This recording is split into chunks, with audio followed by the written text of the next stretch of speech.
Bismillahirrahmanirrahim. Innal hamdalillah nahmaduhu wa nasta'inuhu wa nastaghfiruh wa na'udzu billahi ta'ala min shururi anfusina wa min sayyiati a'malina. May yahdihillah fala mudilla lahu wa may yudlil fala hadiya lahu.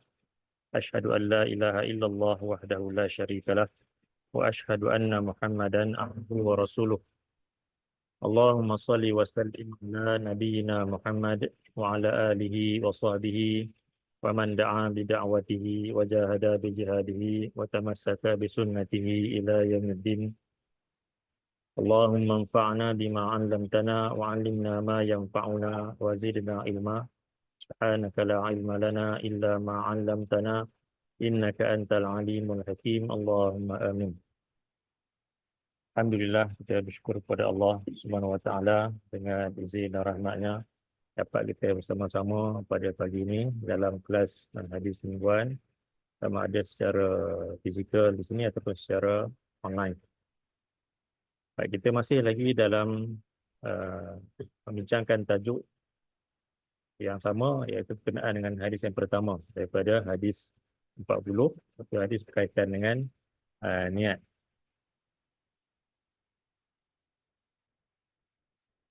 Okay.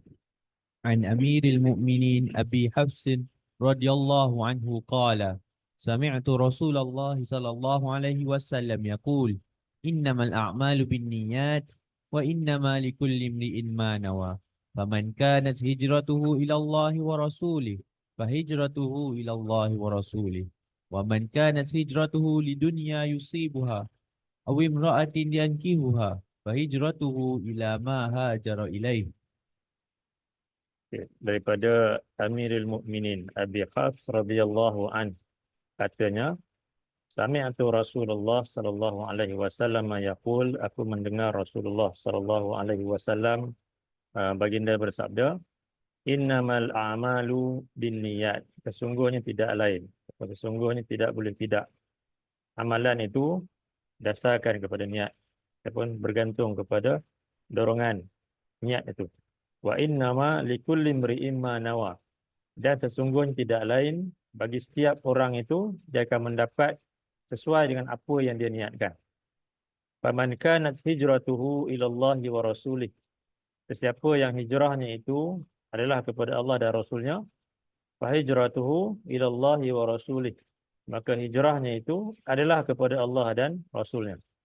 Waman kanat hijratuhu lidunya yusibuha, dan sesiapa yang hijrahnya itu adalah untuk mendapatkan habuan dunia, awim ra'atin yankihuha, ataupun kerana ingin menikahi seorang wanita, fahijratuhu ila ma hajara ilaih, maka hijrahnya itu sesuai dengan apa yang dia berhijrah kepadanya.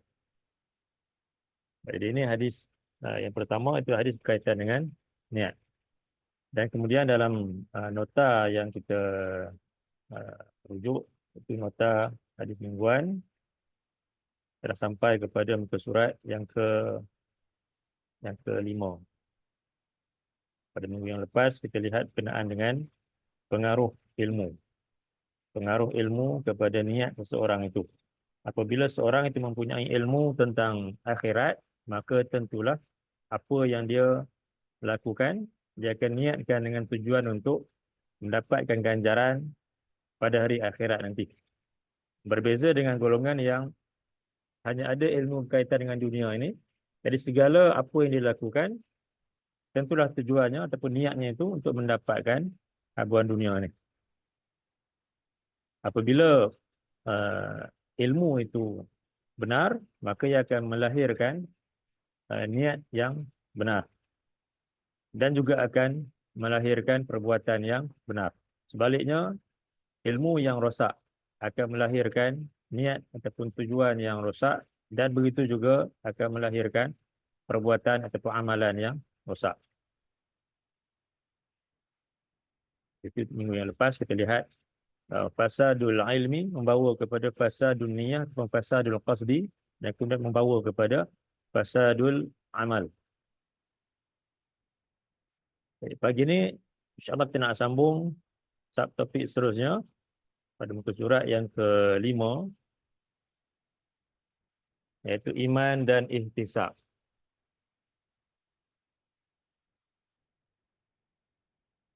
Hanya dengan ilmu seseorang itu dapat melakukan amalan berdasarkan iman dan ihtisab.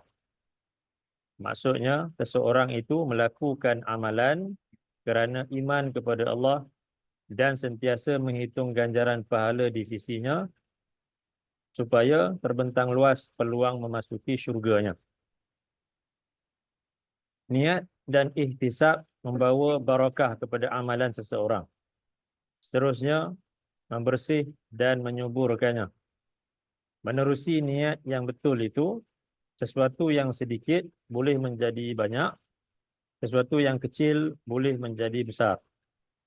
Justru seorang ahli syurga itu tidak memasuki syurga kerana hebat dan besarnya amalan yang dilakukan, tetapi kerana ikhlas dan ihtisab melakukan suatu amalan dan meninggalkannya. Ia melakukan suatu amalan kerana ikhlas, mencari keredaan Allah, dan meninggalkan sesuatu amalan kerana ikhlas mencari keredaan Allah. Inilah jalan bagi memasukkan seseorang itu ke syurga. Tanyalah diri sendiri ketika melakukan sesuatu amalan. Apakah kerana kebiasaan semata-mata atau demi menunaikan perintah Allah dan mencari keredaannya? Daripada Abu Hurairah katanya Rasulullah sallallahu alaihi wasallam bersabda, Man qama ramadana imanan wa ihtisaban ghufira lahu ma taqaddama min dhanbi. man qama ramadhana imanan wa ihtisaban ghufira lahu ma taqaddama min dhanbi. Sesiapa yang menghidupkan malam bulan Ramadan dengan iman dan ihtisab, diampunkan baginya dosanya yang telah lalu. Dalam beberapa buah hadis, Nabi menyebutkan tentang iman dan ihtisab.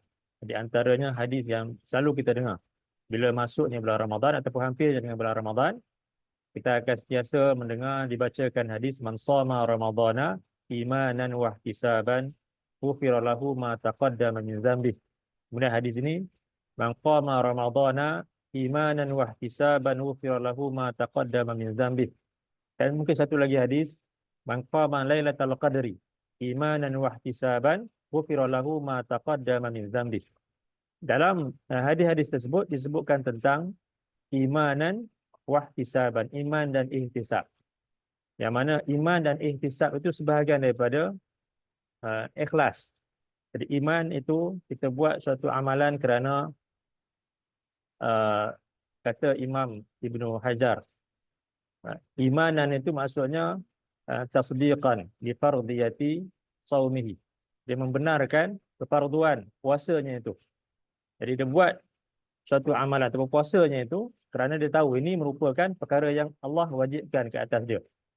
Bukan dia berpuasa hanya sekadar ikut-ikutan, hanya disebabkan mungkin paksaan orang yang lain, mungkin disebabkan malu kepada orang yang lain. Jadi itu bukan disebabkan keimanan. Keimanan itu adalah kerana dia tahu ini suatu kewajipan yang Allah perintahkan ke atasnya. Begitu juga dalam amalan-amalan yang lain, dia tahu ini amalan yang wajib untuk dilakukan, ini amalan yang sunat untuk dilakukan. Itu imanan.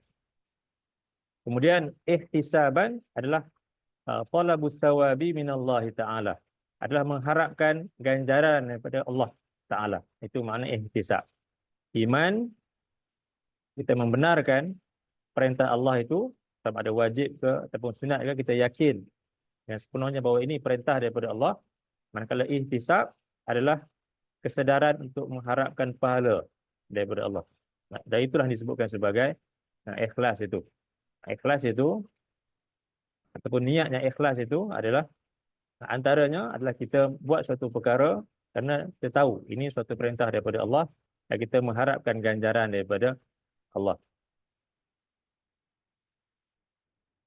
Minggu yang lepas juga kita dah sebutkan tentang ikhlas itu asal daripada kalimah khalisun. Allah sebutkan dalam Quran, ala lillahi dinul khalis. Ketahuilah milik Allah itu agama yang suci. Agama yang suci yang bersih daripada unsur-unsur mensyirikkan Allah. Jadi itu asal makna ikhlas itu. Dan begitu juga dalam surah Al-Ikhlas, kalau kita lihat isi kandungan surah Al-Ikhlas berkaitan dengan mentauhidkan Allah. Jadi ikhlas itu antara maknanya adalah mentauhidkan Allah. Dan kita buat satu perkara kerana mengharapkan keridaan Allah. Kerana mengharapkan ganjaran daripada Allah. Kerana takutkan azab daripada Allah. Begitu juga iman dan ihtisab sebahagian daripada makna ikhlas itu tadi. Dan seterusnya daripada Abu Hurairah, katanya Rasulullah sallallahu alaihi wasallam bersabda,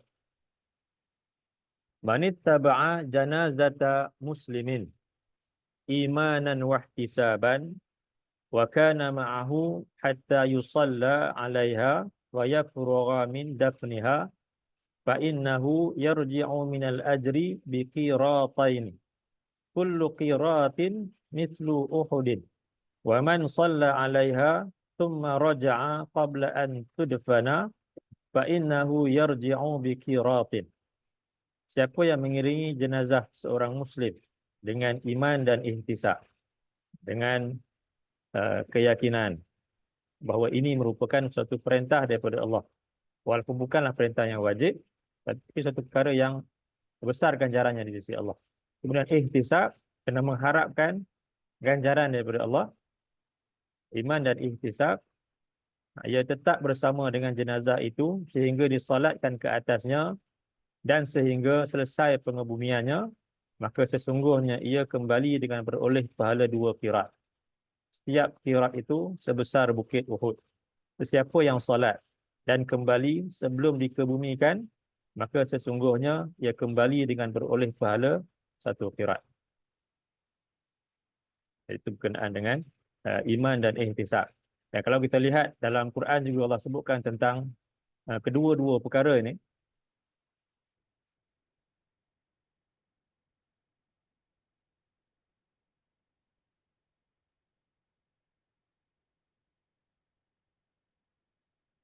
Kalau kita buka dalam surah 4,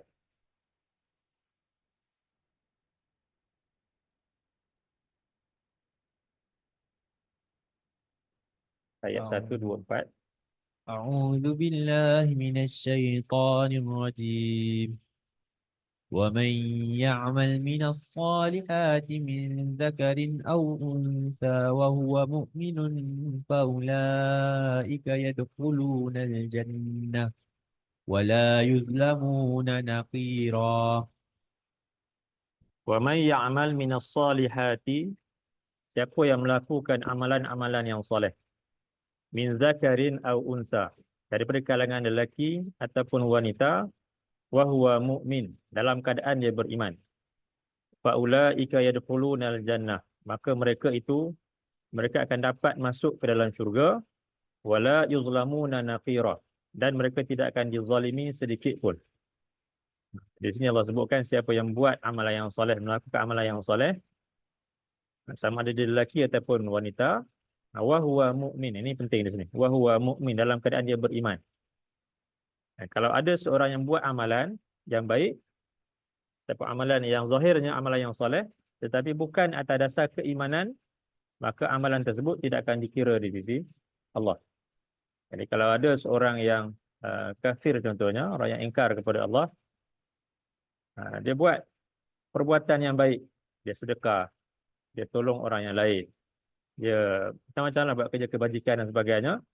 Semua itu benda-benda yang baik, yang zahirnya ia merupakan amalan yang soleh lah kalau dibuat oleh orang-orang yang Muslim.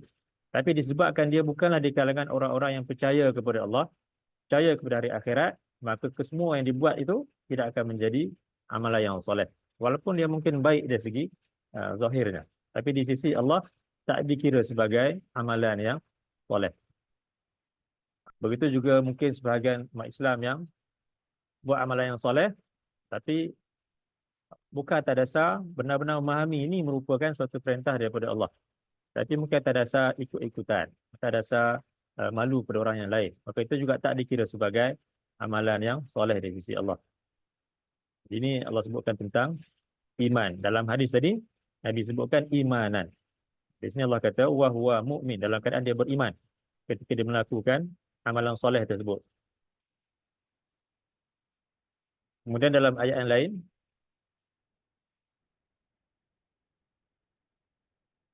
dalam surah 16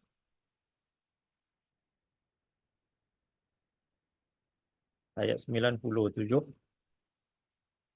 أعوذ بالله من الشيطان الرجيم من عمل صالحا من ذكر أو أنثى وهو مؤمن فلنحيينه حياة طيبة ولنجزينهم أجرهم بأحسن ما كانوا يعملون. Man amila salihan, siapa yang melakukan amalan yang soleh, min zakarin au unsa, di kalangan lelaki ataupun wanita, wa huwa mu'min, dalam keadaan dia beriman. Di ayat ni pun sama macam ayat tadi. Allah sebut di sini wa huwa mu'min, dalam keadaan dia beriman. Falanuhyiyannahu hayatan thayyibah, maka benar-benar kami akan menghidupkannya, memberikan penghidupan kepadanya dengan kehidupan yang baik di dunia ni dan pada hari akhirat nanti. Walanajziyannahum ajrahum bi ahsani ma kanu ya'malun, dan benar-benar pasti kami akan berikan balasan kepada mereka, ganjaran buat mereka dengan lebih baik lagi daripada apa yang mereka kerjakan. Ya, walaupun mungkin mereka buat satu amalan, tapi Allah menjanjikan balasan yang berlipat kali ganda. Paling kurang 10 kali ganda. Itu paling kurang. Bahkan sampai kepada 700 kali ganda. Bahkan mungkin lebih daripada itu lagi. Jadi itu wa najziyannahum ajrahum bi ahsani ma kanu ya'malun. Dan benar-benar pasti kami akan berikan balasan kepada mereka dengan lebih baik lagi daripada apa yang mereka kerjakan. Satu solat contohnya akan mendapat 10 pahala solat tersebut. Ya. Di dunia dan akhirat. Fanuhyanahu hayatan thayyibah ni merujuk kepada kedua-dua. Dua-dua. Kehidupan di dunia ni, kehidupan yang penuh dengan rahmat daripada Allah dan barakah. Dan kemudian pada hari akhirat, kehidupan yang baik itu merujuk kepada kehidupan dalam syurga lah. Ya, betul.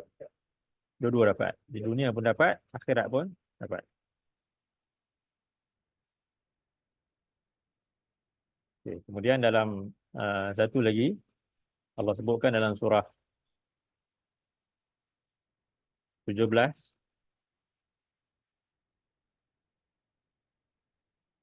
ayat yang ke-19. أعوذ بالله من الشيطان الرجيم ومن أراد الآخرة وسعى لها سعيها وهو مؤمن فأولئك كان سعيهم مشكورا. Wa man aradal akhirah, siapa yang menginginkan akhirat. Sebelum ni kita sebutkan tentang antara kalimah-kalimah yang sama makna dengan niat, itu adalah kalimah arada ni. Dalam Quran Allah tak sebutkan kalimah niat, tapi Allah gunakan kalimah-kalimah yang lain yang sama makna dengan niat, itu antaranya arada ni. Siapa yang mengingini, yang niatnya itu untuk mendapatkan manfaat pada hari akhirat nanti, wa sa'alaha sa'yaha, dan dia berusaha untuk mendapatkannya dengan sebenar-benar usaha, wa huwa mu'min, dalam keadaan dia beriman. Di sini pun sama, wa huwa mu'min, dalam keadaan dia beriman. Fa ulaika kana sa'yuhum mashkura, maka mereka itu adalah usaha mereka, usaha yang disyukuri ataupun dihargai oleh Allah, dan dibalas dengan balasan yang baik, yang lebih baik lagi daripada apa yang mereka kerjakan itu. Tapi dengan syarat wa huwa mukmin. Tapi bagi golongan yang ingkar, mereka tak akan dapat apa yang Allah sebutkan di sini. Bagi golongan yang ingkar, kalau kita lihat Allah juga sebutkan dalam Quran tentang segala amalan perbuatan mereka itu akan menjadi sia-sia di sisi Allah. Walaupun mungkin banyak kebaikan yang mereka lakukan, tapi tak ada nilai di sisi Allah.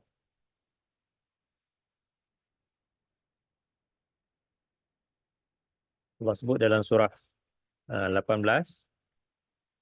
103.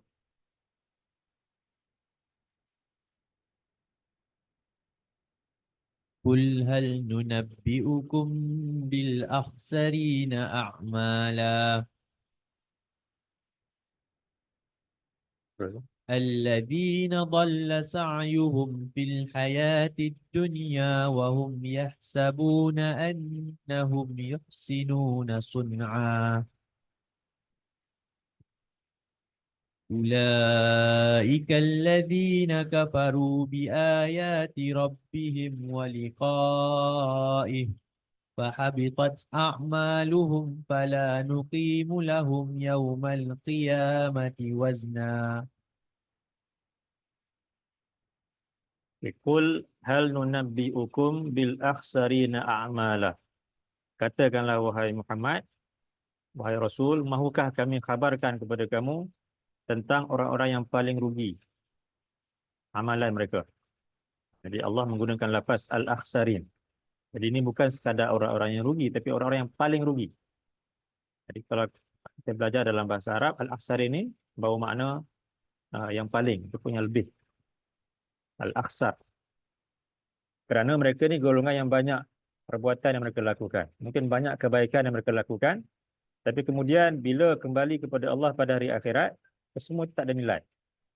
Kalau orang yang di dunia ni memang tak buat apa-apa, tak buat kebaikan yang banyak, itu mungkin orang yang rugi.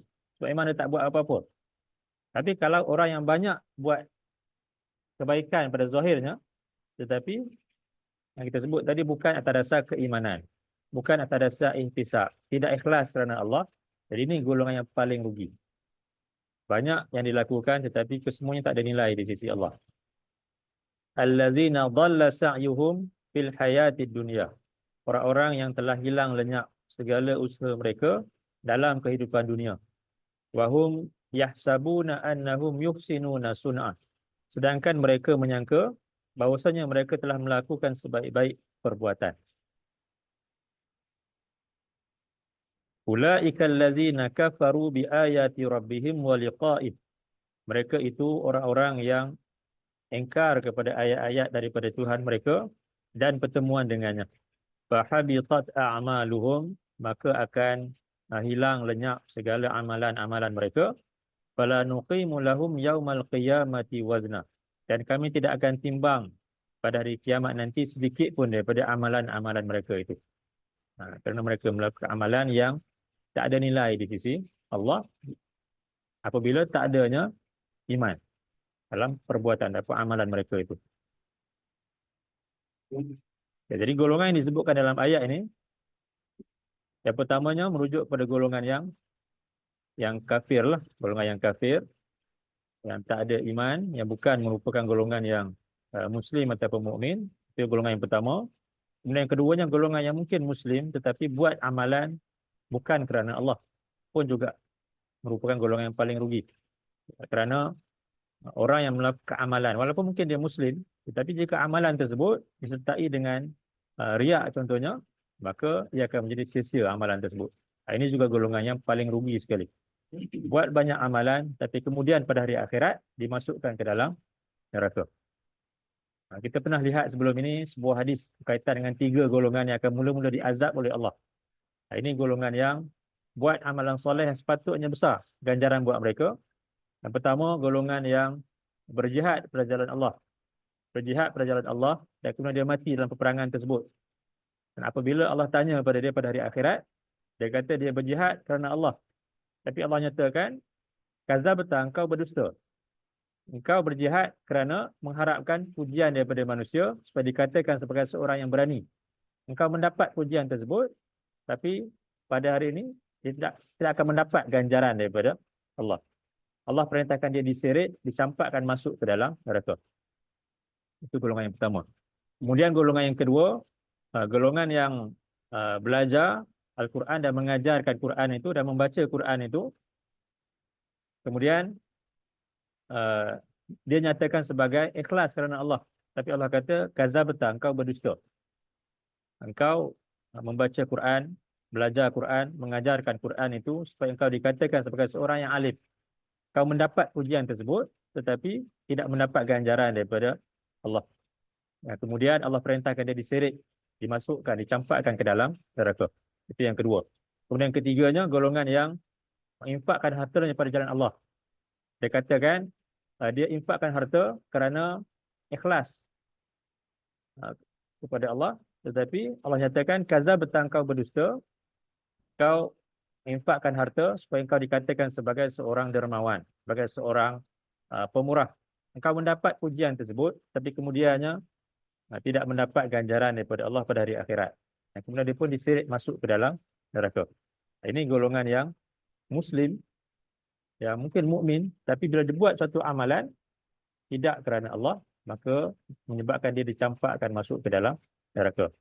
Yang dikira hanyalah amalan-amalan dia yang ikhlas kerana Allah dan mengikut sunnah Nabi SAW itu. Itu yang akan diterima di sisi Allah. Sebaliknya amalan-amalan yang mungkin banyak dilakukan, tapi jika dicemari dengan riak ataupun sum'ah ataupun menyalahi contoh daripada Nabi SAW, maka ini amalan-amalan yang tidak akan termasuk sebagai amalan yang soleh di sisi Allah. Dan kemudian dalam satu lagi ayat Allah sebutkan tentang golongan yang ingkar ini.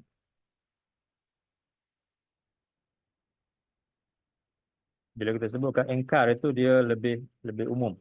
Kalau kita kata kafir, yang kita faham kafir itu orang yang bukan Islam semata-mata.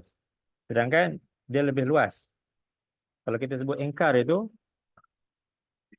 makna itu meliputi kedua-duanya. Sama ada orang-orang yang kafir ataupun orang-orang yang Muslim tetapi ingkar kepada perintah Allah itu. Sebab bila kita kata kafir, kadang-kadang bila kita baca ayat itu, disebutkan kalimah kafir yang kita faham, ini orang-orang yang lain. Ini Yahudi, ini Nasrani, ini golongan yang munafik. Sedangkan boleh jadi ayat tersebut merujuk juga kepada orang-orang Muslim yang mengingkari perintah daripada Allah. Walaupun mungkin tak sampai kepada mengeluarkan dia daripada Islam, tapi dia buat satu dosa yang besar di sisi Allah. Itu juga termasuk di kalangan orang-orang yang ingkar. Allah sebutkan dalam surah 24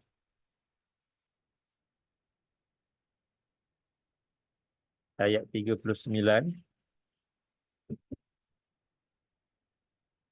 أعوذ بالله من الشيطان الرجيم والذين كفروا أعمالهم كسراب بقيعة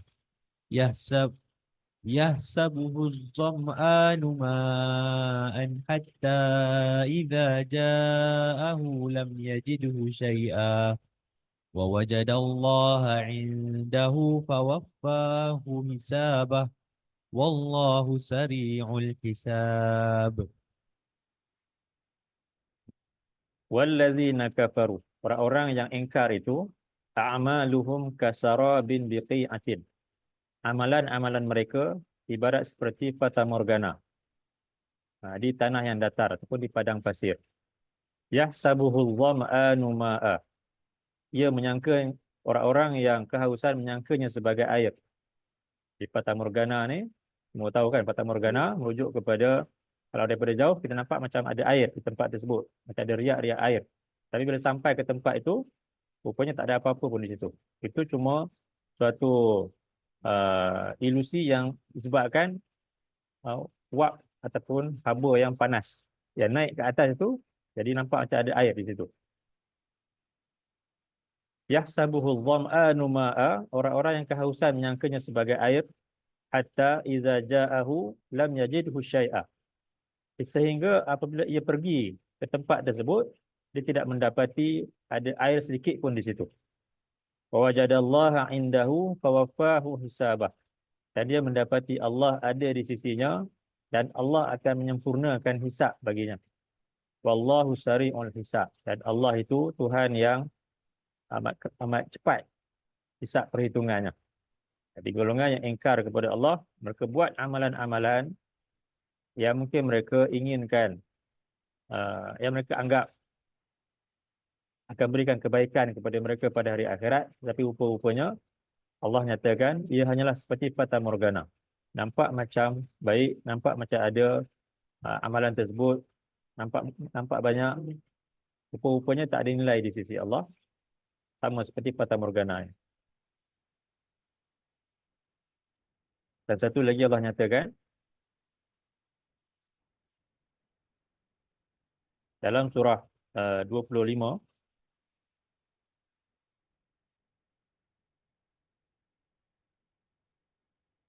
ayat 23. أعوذ بالله من الشيطان الرجيم وقدمنا إلى ما عملوا من عمل فجعلناه هباء منثورا. Wa qadimna ila ma amilu min amalin. Dan kami kemukakan kepada mereka apa yang mereka kerjakan itu daripada amalan-amalan yang mereka pandang sebagai amalan yang baik. Faja'alnahu haba'an mansura. Lalu kami jadikannya debu-debu yang berterbangan. Jadi amalan-amalan yang mereka anggap akan berikan manfaat kepada mereka,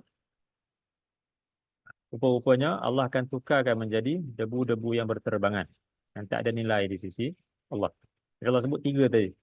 Uh, golongan yang paling rugi amalan mereka, Al-Akhsarin tadi. Kemudian Allah sebutkan tentang Fata Morgana. Dan ketiganya di sini Allah sebutkan tentang debu-debu yang berterbangan. Itu akibat bagi golongan yang melakukan amalan yang mereka pandang sebagai baik, tapi bukan atas dasar keimanan kepada Allah dan mengharapkan ganjaran daripada Allah. Jadi semua tak ada nilai di sisi Allah. Sebab itu dalam nota tadi disebutkan tentang hadis yang menyatakan kepentingan iman dan ihtisab itu, ataupun disebutkan sebagai ikhlas itu. Iman dan ihtisab ini sebahagian daripada makna ikhlas itu. Terusnya daripada Abu Qatadah, katanya seorang lelaki menemui Rasulullah sallallahu alaihi wasallam.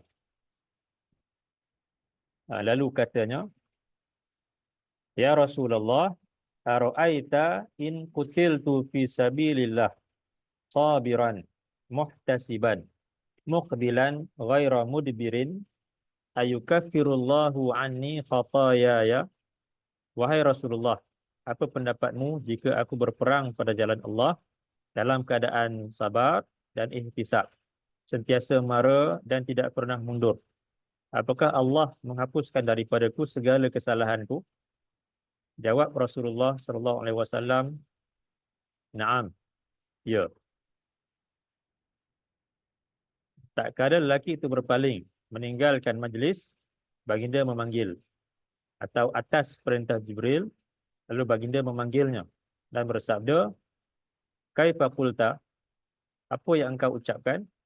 Lelaki itu mengulangi lagi pertanyaannya.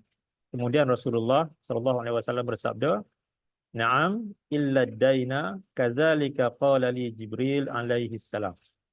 Ya, kecuali hutang. Demikianlah apa yang Jibril alaihi salam beritahuku. Jadi disebutkan di sini juga tentang muhtasiban.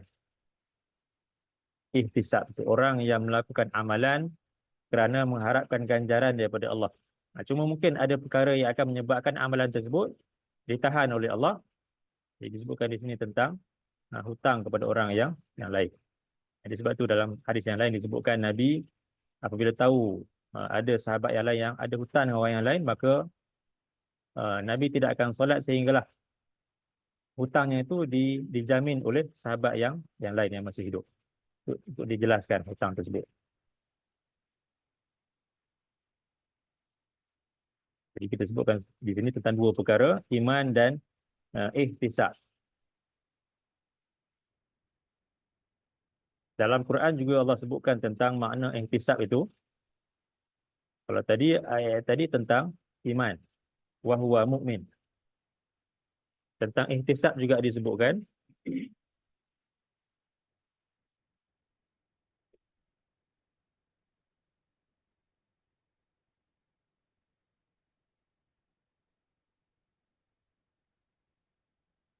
dalam surah 2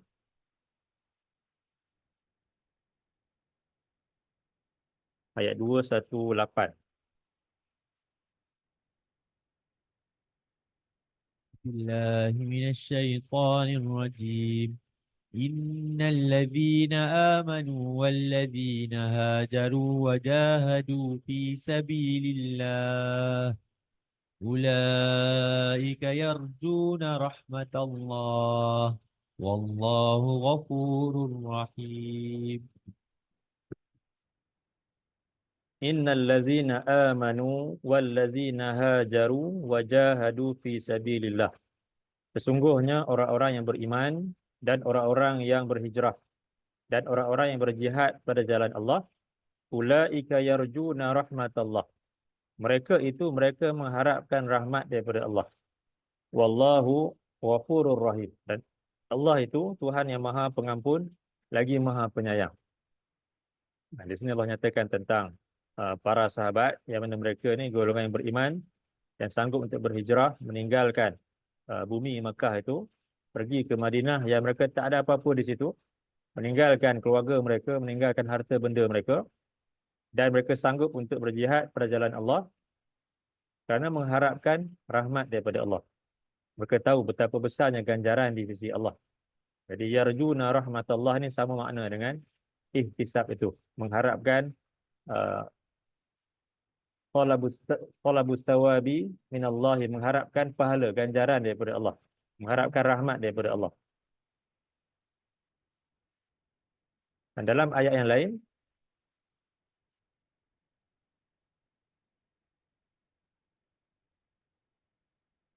dalam surah 35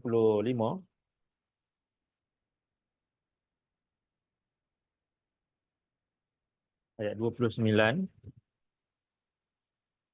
إن الذين يتلون كتاب الله وأقاموا الصلاة وأنفقوا مما رزقناهم سرا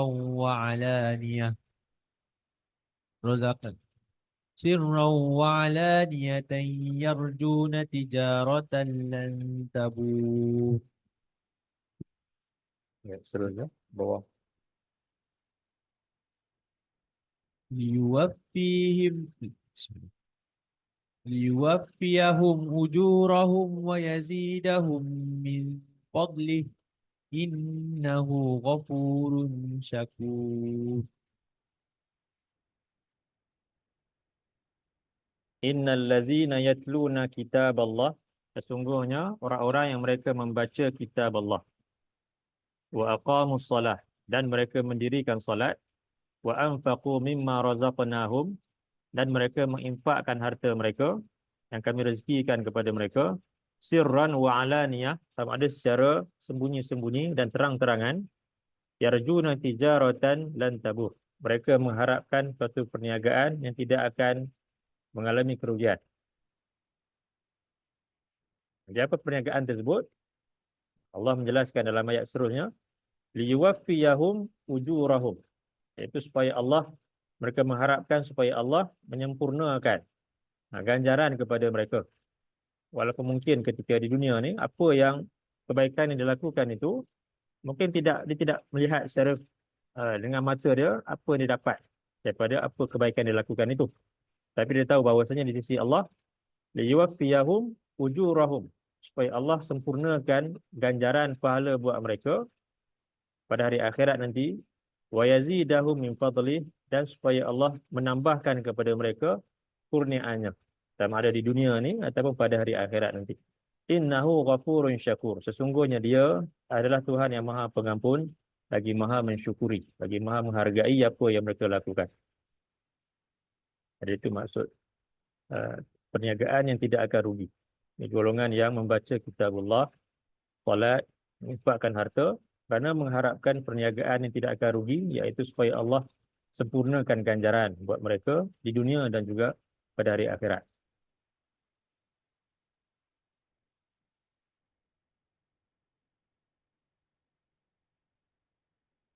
Dalam nota tadi disebutkan tentang iman dan ihtisab. Di setiap amalan yang kita lakukan mestilah ada kedua-dua perkara ini, iman dan juga ihtisab. Kita mengakui, kita membenarkan bahawa apa yang kita lakukan itu merupakan suatu perintah daripada Allah, sama ada ia melibatkan perintah-perintah yang wajib ataupun perintah-perintah yang sunnah. yang sunat. Kemudian dalam masa yang sama kita juga buat perkara tersebut kerana mengharapkan ganjaran daripada Allah, mengharapkan keredaan daripada Allah dan mengharapkan supaya Allah pelihara kita daripada azab neraka. Jadi iman dan ihtisab itulah yang disebutkan sebagai ikhlas. Ikhlas itu kita buat satu perkara bukan sekadar tidak mengharapkan ganjaran. Itu ikhlas dalam bahasa Melayu, tetapi ikhlas dalam bahasa Arab yang asal itu adalah amalan yang suci daripada perbuatan mensyirikkan Allah, amalan yang disertai dengan iman dan juga ihtisab itu. Itu makna ikhlas yang sebenar, yang mudah untuk kita fahami. Kalau kita kata ikhlas itu tak mengharapkan ganjaran, itu tak apa tepat. Kalau tak harapkan ganjaran daripada manusia, yang itu betul lah. Tapi mengharapkan ganjaran daripada Allah. Itu ikhlas sebenarnya. Ya.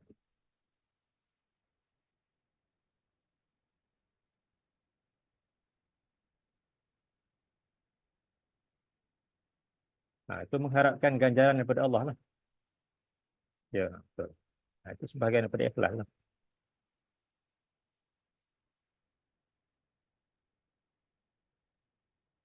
Dan ini berbeza dengan orang-orang yang ingkar kepada Allah, yang mana mereka ni bila buat suatu kebaikan, suatu amalan yang manusia anggap sebagai baik, banyak mana sekalipun usaha yang mereka lakukan, Allah dengan rahmatnya dia bagi uh, balasan tu di dunia ni kepada mereka.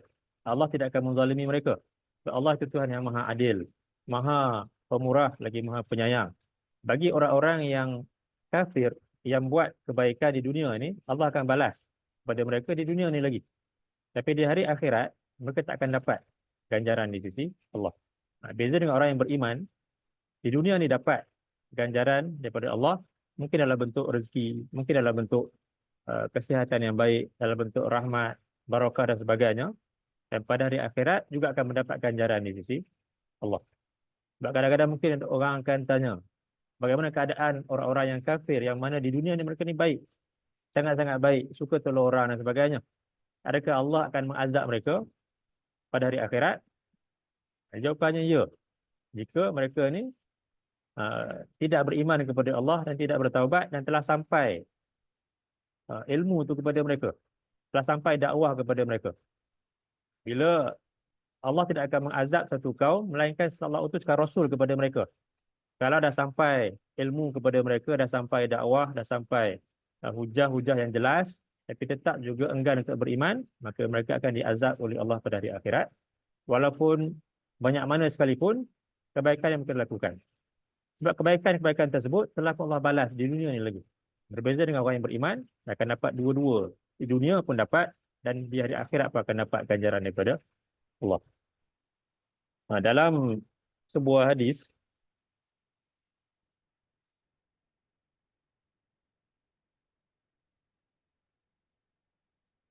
daripada Sahih Muslim,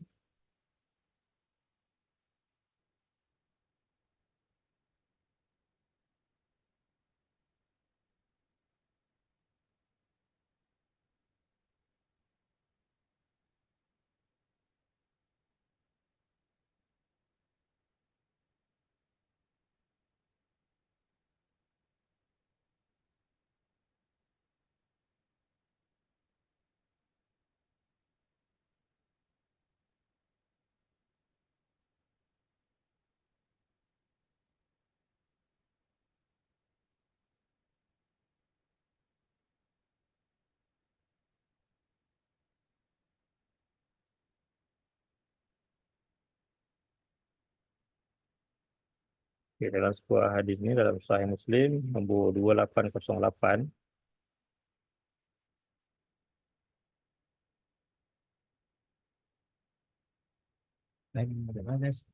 عن أنس بن مالك قال قال رسول الله صلى الله عليه وسلم إن الله لا يظلم مؤمنا حسنة يؤطى بها في الدنيا ويجزى بها في الآخرة وأما الكافر فيطعم بحسنات ما عمل بها لله في الدنيا حتى إذا أفضى إلى الآخرة لم تكن له حسنة يجزى بها. An Anas bin Malik, daripada Anas bin Malik, qala, katanya, qala Rasulullah sallallahu alaihi wasallam. Rasulullah sallallahu alaihi wasallam baginda bersabda, innallaha la yazlimu mu'minan hasanatan yu'ta biha fid dunya wa yujza biha fil akhirah. Sesungguhnya Allah tidak akan menzalimi seorang yang beriman itu dengan suatu kebaikan yang dilakukan.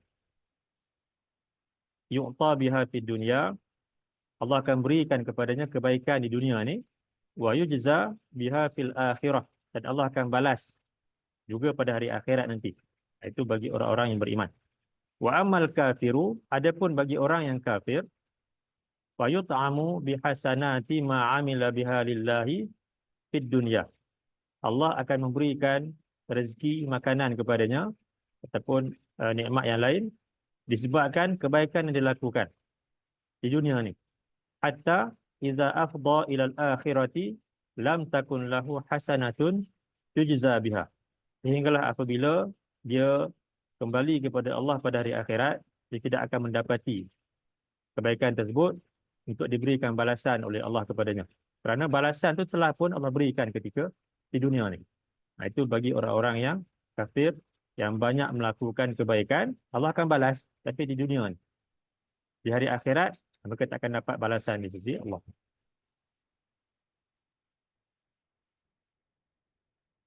Berhadis yang lain, yang lebih kurang sama makna dengan hadis tadi.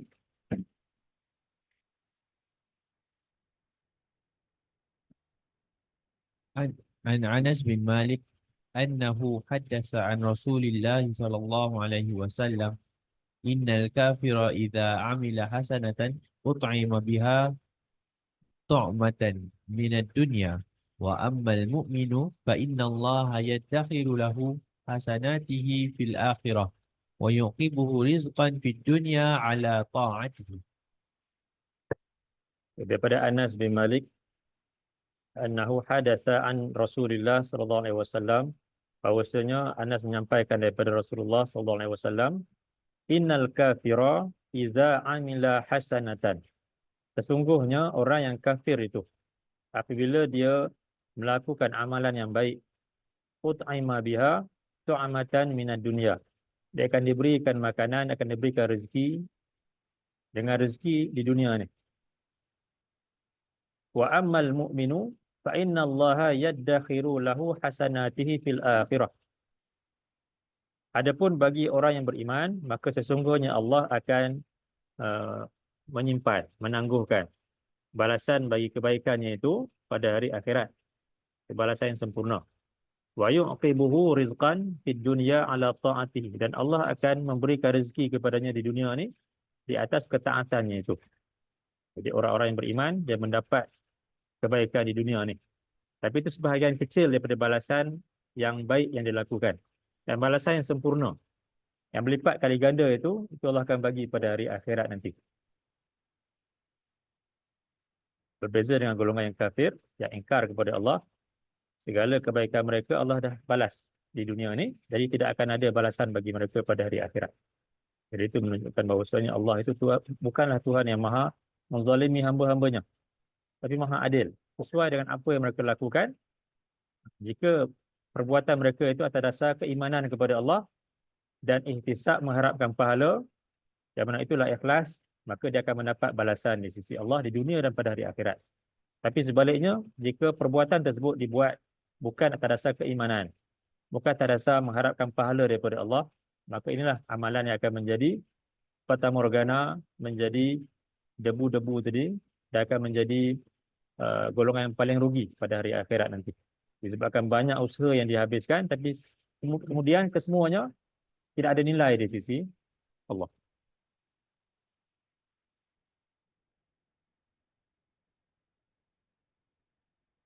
Ya, baik.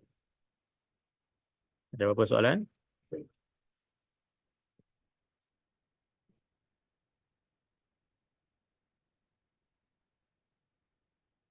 Ya. Ini saya nak tanya soal apa ihtisab. Ihtisab, konsep ihtisab ni.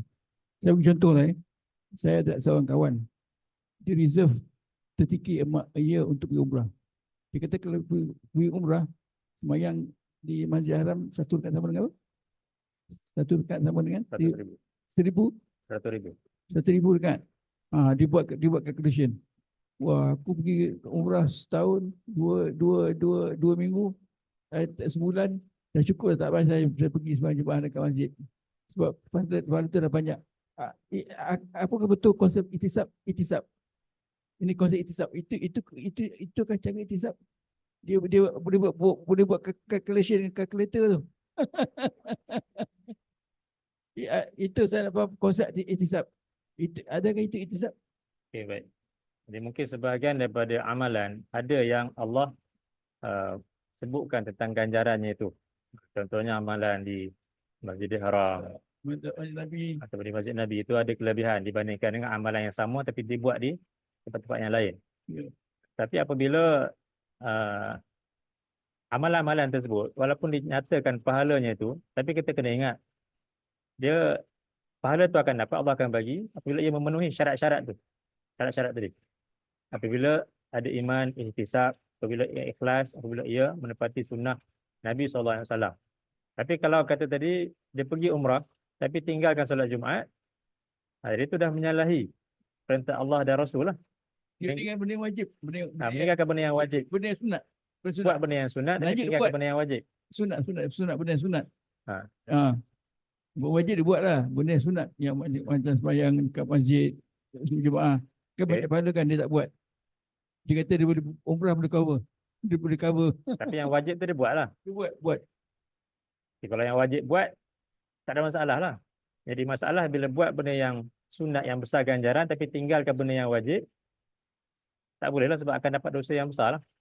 Bahkan dosa tu mungkin melebihi amalan pahala bagi amalan yang sunat tu dilakukan itu. Itisab mengharapkan lah pahala. Ihtisab tu mengharapkan pahala ganjaran daripada Allah. Bukannya calculation lah. Bukannya kita hitung. Bukan. Sebab bukan semua amalan ada kiraan pahala dia tu. Kiraan pahala tu pun mungkin kita kira-kira macam tu, tapi yang Allah akan bagi mungkin berbeza berdasarkan kepada usaha kita tu. Ya, masalah kau saya ni, dia selalu dengar ustaz selebriti, ustaz selebriti selalu kongsi hadis-hadis yang palsu yang banyak sikit pahala banyak ni. Dia buat dia confirm benda itu. Tengok aku buat benda macam ni, dah garanti tak masuk syurga. Dosa syahid 2 kali 3 kali kan ada palsu. Itu masalah dia. Dia itisab dengan cara salah. Tapi kalau tengok ayat Al-Quran tu menakutkanlah. Kita tak tahu amalan kita terima ke tidak. Kan? Kita sangka amalan kita terima, tapi pada Allah tak terima. Jadi orang paling rugi kan yang tengok ayat-ayat tu kan. Itu bahaya juga. Jadi konsep itisab adalah kita mengharapkan pahala. Harapkan pahala. Jangan tak bilangan pahala tu berapa, itu terpulang pada Allah lah. Kalau ada disebutkan dalam hadis-hadis yang sahih sebahagiannya, maka kita terima yang itulah. Tapi jangan sampai terlampau buat kira-kira pula pahala tersebut seolah macam pasti kita akan dapat pahala itu. Sedangkan mungkin amalan tu dicemari oleh benda-benda yang lain, riak ke ataupun sum'ah ke, dan tak semestinya kita akan dapat, melainkan dengan jika ia memenuhi syarat-syarat yang disebutkan tadi. Jadi kita ibadah ni kita kena tahu betul-betul apa konsep niat, iman, ihtisab. Ketika konsep tu, kalau tidak kita as a confident ni, kita kena penuhkan syarat iman adalah keyakinan. Ihtisab kita tahu pada pahala kan, dan ikhlas. Kita buat kerana Allah Ta'ala. Kalau buat kerana nak famous, nak jadi selebriti, habislah kita. Okay, terima kasih. Jadi sebab tu sifat orang yang beriman, bila dia buat amalan yang soleh, dia akan rasa gemetar, akan rasa takut. Bukan dia akan rasa selamat. Itu bahaya.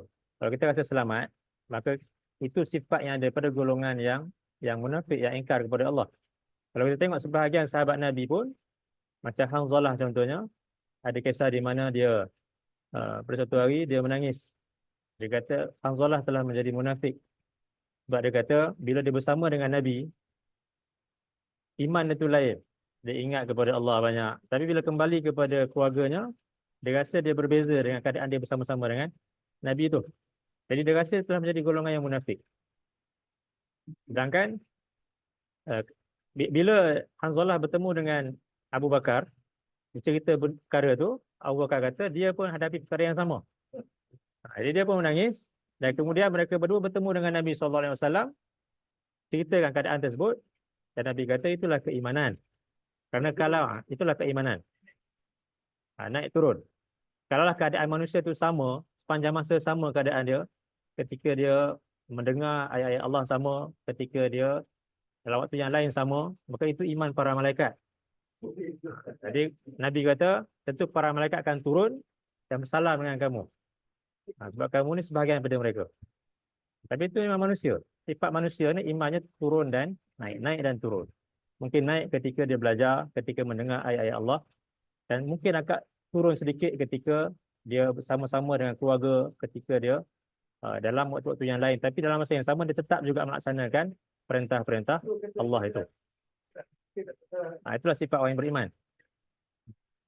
Tapi kalau rasa selesa, rasa selamat, itu bahaya.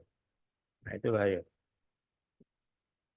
Ustaz, kalau jenazah dan mengiringi jenazah tersebut, dapat dua kiraat. Dua kiraat.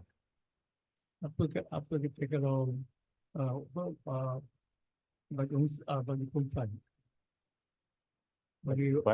bagi kata kawan perempuan yang meninggal, dia mana ini jenazah akan dikubur.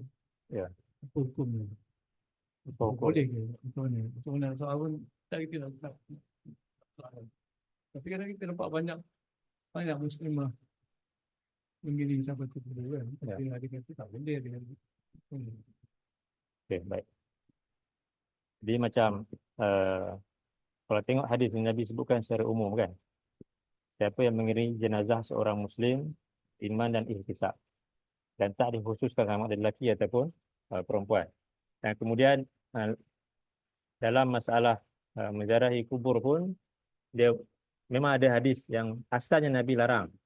Nabi larang menziarahi kubur bagi wanita. Tapi larangan tersebut kemudiannya dihapuskan dan dibenarkan asalkan menjaga adab-adab lah sebagai seorang muslimah. Cuma bagi isteri si mati itu dia tak boleh lah. Dia yang tak boleh. Tapi kalau orang yang lain dibenarkan. Selagi mana tidak menyalahi perintah Allah seperti berlebih-lebihan dalam menangis, berteriak dan sebagainya. Jadi Nabi larang tu asalnya disebabkan suasana ketika itu wanita bila pergi ke kubur mereka lah yang akan menjadi golongan yang mungkin menangis secara berlebih-lebihan, teriak dan sebagainya. Itu suasana yang biasa pada zaman jahiliah. Bahkan sebahagian di kalangan mereka ni diupah untuk buat perkara itu. Supaya orang anggap si mati ni memang orang yang benar-benar baik di sisi mereka. Sampai diberikan upah untuk perbuatan tersebut. Tapi kalau benda tu tak ada masalah lah. Kecuali isteri si mati lah. Dia tak dibenarkan. Jadi orang yang lain lagi boleh menjaga adab-adab di kubur itu. Boleh untuk buat cara yang sama. Di mana muslim yang lain lelaki. Boleh lah. Boleh.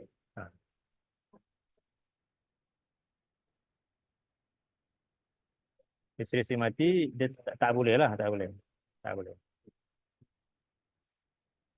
Kalau orang yang lain boleh. Lagi mana menjaga adab-adab tadi.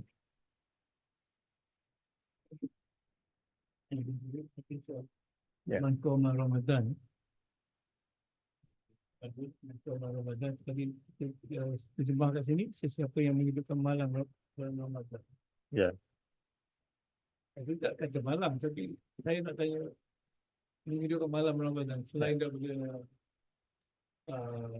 tahajud, bukti, sahur, sikit. Nanti siang KO pula tu. Mana dia? Sebab Mangkoma, siapa yang mendirikan Ramadan? Tapi mana datang malam Ramadan? Okey, baik. Jadi Mangkoma Ramadana, dari segi lafaz hadis ini memang disebutkan siapa yang qama ni menghidupkan Ramadana ni bulan Ramadan. Cuma bila kita tengok dalam hadis-hadis Nabi disebutkan tentang bila masuknya bulan Ramadan, kan Nabi cerita tentang dalam hadis-hadis diceritakan tentang keadaan para sahabat yang mereka ni amalan mereka tu lebih pada malam bulan Ramadan itu dibandingkan dengan malam-malam bulan yang lain. Tapi dari segi siang tu tak disebutkan secara detail lah, secara khusus. Jadi amalan waktu siang tu samalah seperti mana amalan pada hari-hari yang lain, pada bulan-bulan yang lain. Kalau siapa yang mungkin ada solat duha ke, teruskanlah ketika bulan Ramadan tu. Dan kalau ada masa nak perbanyakkan, silakanlah. Ataupun amalan-amalan yang lain, baca Quran dan sebagainya. Cuma bila disebutkan di sini, sebab secara umumnya, bila masuk bulan Ramadan tu, Nabi dan para sahabat bersungguh-sungguh pada waktu malam tu. Mereka hidupkan waktu malam. Jadi mereka perbanyakkan solat, banyakkan baca Quran. Sebabkan itu terjemahan pun kita kata menghidupkan malam bulan Ramadan. Malam bulan yang lain tu dihidupkan juga, tetapi bila masuk bulan Ramadan tu lebih lagi. Khususnya bila masuk lagi 10 hari yang terakhir itu lebih lagi. Usaha Nabi dan para sahabat. Waktu siang secara umumnya sama seperti bulan-bulan yang lain lah.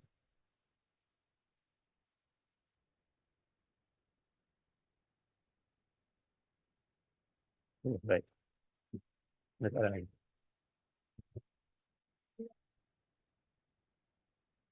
Tentang niat. Tentang Okey. niat itu, kita dulu-dulu bila kita belajar contohnya Ya. kita selalu niat dan mak-mak kita pun selalu kata belajarlah, sekolahlah supaya kamu jadi pandai. Ya. Kan? Yang kedua supaya kamu dapat kerja. Ya. Satu lagi kalau kamu tak belajar kamu nak jadi apa? Jadi niat kita tu memang dalam hati kita tu nak dapat kerja, nak jadi macam mana kedudukan kita sekarang dah kita tak dapat kesedaran sebab masa tu kita tak ada ilmu. Ya. Jadi kita pun bertaubatlah di atas apa yang niat-niat kita dah berkali tu. Adakah mana boleh apa kata dikembalikan semula pahala-pahala kita yang kita dah belajar dulu? Okey, baik. Dalam Quran Allah ada sebutkan tentang golongan yang melakukan dosa yang besar sekalipun, Allah akan dengan rahmatnya dia akan tukarkan dosa-dosa tersebut menjadi kebaikan-kebaikan.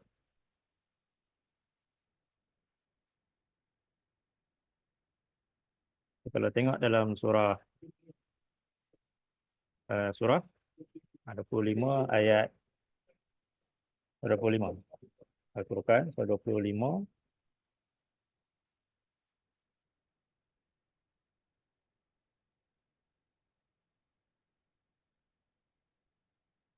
surah 25 ayat 68. Dalam ayat 68 yang Allah sebutkan tentang dosa-dosa yang besar, iaitu orang yang menyeru Tuhan yang lain bersama-sama dengan Allah, iaitu yang mensyirikkan Allah, yang membunuh nyawa yang Allah haramkan dan yang melakukan zina. Siapa yang buat dosa-dosa yang besar ni, dia akan mendapat balasan yang buruk. Tapi Allah dengan rahmatnya disebutkan di sini, golongan yang buat dosa-dosa tadi, dia akan dilipat gandakan baginya azab siksaan pada hari kiamat. Illa man taba, melainkan siapa yang dia bertaubat. Siapa yang bertaubat wa amana wa amila amalan salihah, dan dia beriman, dia melakukan amalan yang soleh, fa ulaika yubaddirullahu sayyiatihim hasanat. Maka mereka itu Allah akan menukarkan, menggantikan segala keburukan mereka itu menjadi kebaikan-kebaikan. Jadi kalau dosa yang besar sekalipun Allah akan tukarkan menjadi kebaikan dengan syarat dia bertaubat, dia beriman, dia perbaiki amalan dia, maka apatah lagi amalan yang bukanlah dosa yang besar, bukanlah suatu bentuk maksiat yang jelas seperti mana ketiga-tiga dosa ni, maka tentulah Allah dengan rahmatnya akan lebih patut untuk dia menukarkan dosa-dosa yang sebegitu menjadi kebaikan-kebaikan. Jadi kita harap, dulu mungkin disebabkan kejahilan kita, ilmu yang tak sampai kepada kita buat benda-benda yang sebegitu. Tapi kemudian setelah kita tahu perkara yang sebenar, kita ada ilmu, kita bertaubat, maka mudah-mudahan Allah ampuni kita dan tukarkan segala keburukan itu menjadi kebaikan. amalan yang soleh. Jadi itu yang kita harapkan. Jawapan ketaubat. Bertaubatlah, bertaubat dan beriman dan perbaiki diri, buat amalan yang soleh.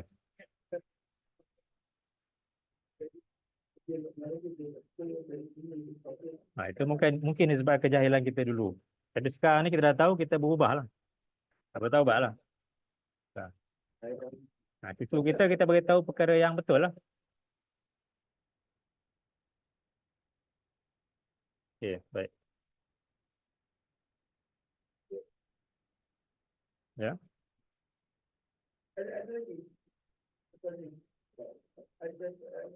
Hadis satu ni ada sikit lagi, insyaAllah. Ada sikit lagi, insyaAllah. Jadi mungkin satu ataupun dua lagi kot, insyaAllah. Baru kita akan habiskan nota ni. Ya. Ya. Ya.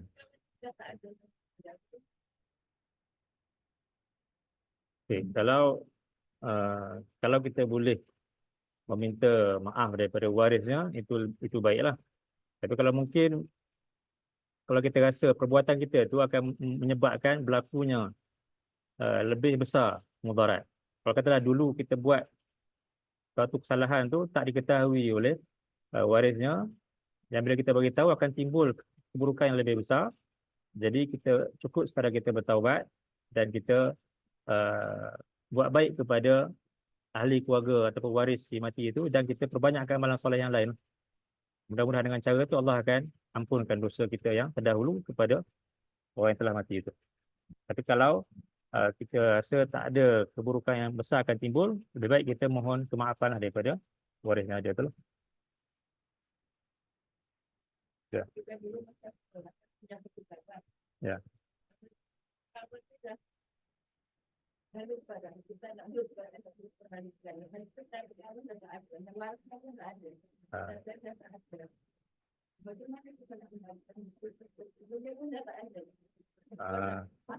Kalau macam tu,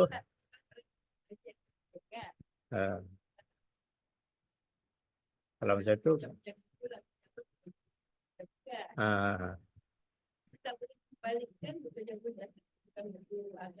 ya, ya.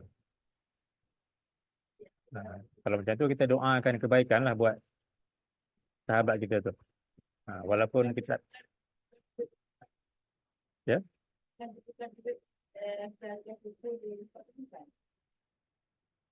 boleh juga kita sedekah kemudian niatkan atas nama dia pun boleh juga. Jadi yang penting kita buat amalan yang soleh, dan mungkin kalau kita nak niatkan bagi pihak dia pun boleh juga, ataupun kita doakan kebaikan buat dia lah. Okay. Ya. Ya.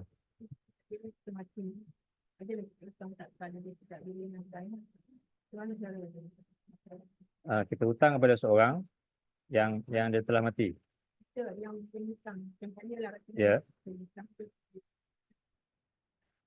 Ya.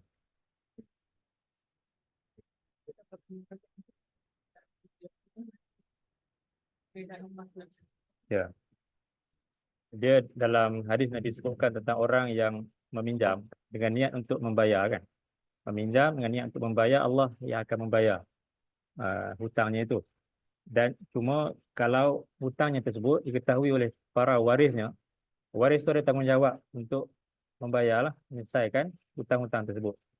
Tapi kalaulah mungkin dia berhutang dalam keadaan tak ada orang yang tahu tentang hutang tersebut, dan dia memang niat untuk bayar tapi tak ada kemampuan, mudah-mudahan Allah akan menggantikan hutangnya itu dengan kebaikanlah pada hari akhirat, yang mana Allah yang akan jelas hutang tersebut di sisi Allah. Ia bukan satu dosa kerana orang tersebut pinjam dengan niat untuk membayar, tetapi mungkin disebabkan tak ada orang yang tahu dan dia mati dahulu, itu menyebabkan hutang tersebut tidak terbayar, dan mungkin dia pun tak ada waris. Jadi mudah-mudahan Allah yang akan selesaikan perkara tersebut. Tapi kalau dia ada waris yang mengetahui perkara itu, waris itu ada tanggungjawab untuk selesaikanlah hutang tersebut. Baik. Mungkin yang satu yang last kot Ustaz. Ya. Pasal katakanlah satu orang ni mencuri duit kan. Dia Ya. automatik berhutang lah kan. Kalau nak dia minta ampun je, mungkin Allah mampunkan, tapi daripada orang yang dicuri tu dia mesti pulangkan dulu, betul tu? Dia kalau dosa dengan manusia ni perlu pulangkan hak mereka lah. Kalau dia ambil hak mereka perlu dipulangkan. Dia tak cukup sekadar minta ampun saja. Tapi kalau dosa dengan manusia, sebab tu dosa dengan manusia tu lebih sukar untuk dihapuskan berbanding dosa dengan Allah yang perlu kepada taubat. Tapi dosa dengan manusia ni di samping taubat perlu kepada kita pulangkan hak. Okay, baik. Berkenaan dengan nota di mingguan ni nanti boleh hubungi saya ataupun Ustazah dan Asyikin lah insyaAllah untuk dapatkan nota ni. Ada yang tanya secara online ni, nanti kita akan print insyaAllah.